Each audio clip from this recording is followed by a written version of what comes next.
Choose you this day whom you will serve. As for me and my house, we will serve the Lord. Finally, the genocidal murder of our unborn children is no longer a form of taxation without representation. It's a celebration. Seven dick. And nothing more than seven dick, gentlemen. Yeah, nothing more than a seven. I gave her the seven dick, and then when I call her back in 3 months after forgetting her name, she'll say yes still. Because that's what it's like. Don't take it to 10. Never take it to 10. That's how you wind up with a stalker. That's right. You don't need that. You don't need photos arriving at your phone, in the middle of Thanksgiving dinner and it's some chick peeing on herself. You like that, baby? Not especially.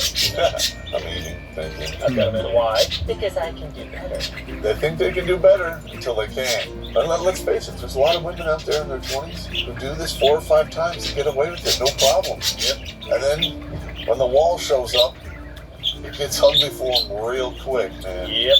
And then all of a sudden, they're tired of the games, and it's not fair.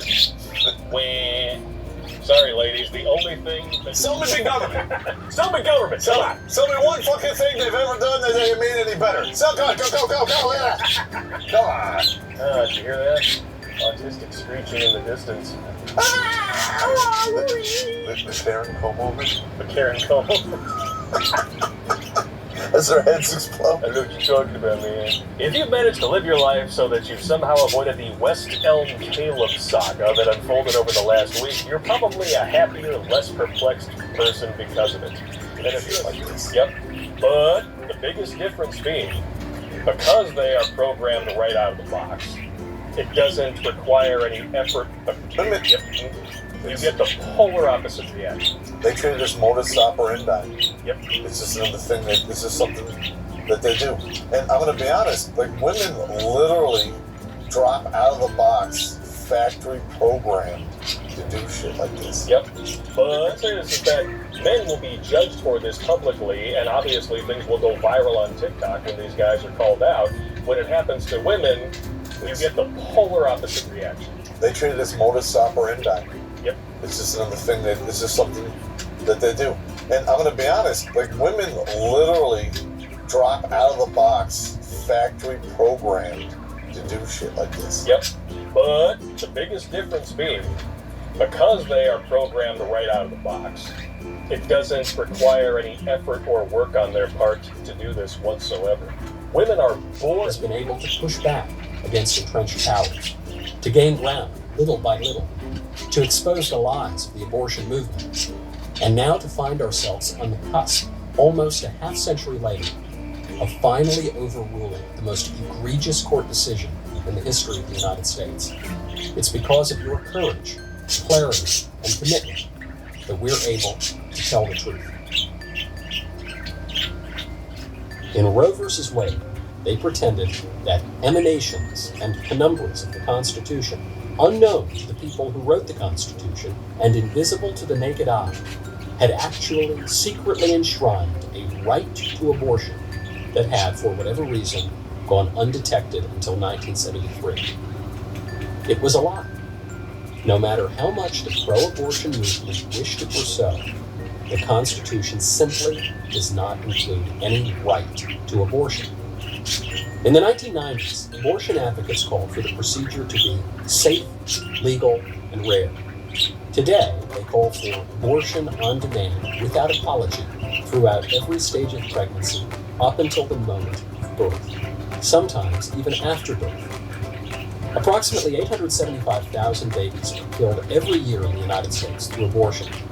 That slaughter is allowed to continue because of the lie invented in Roe v. Wade that the Constitution included a right to abortion. This legal lie derives from a biological lie, namely, the lie that a baby in the womb is not a person, a living human being. It derives also from a statistical lie, pulled out of thin air by the pro-abortion movement, that in the years before Roe, thousands of women died each year from illegal abortions.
Answer the phone, Joshua.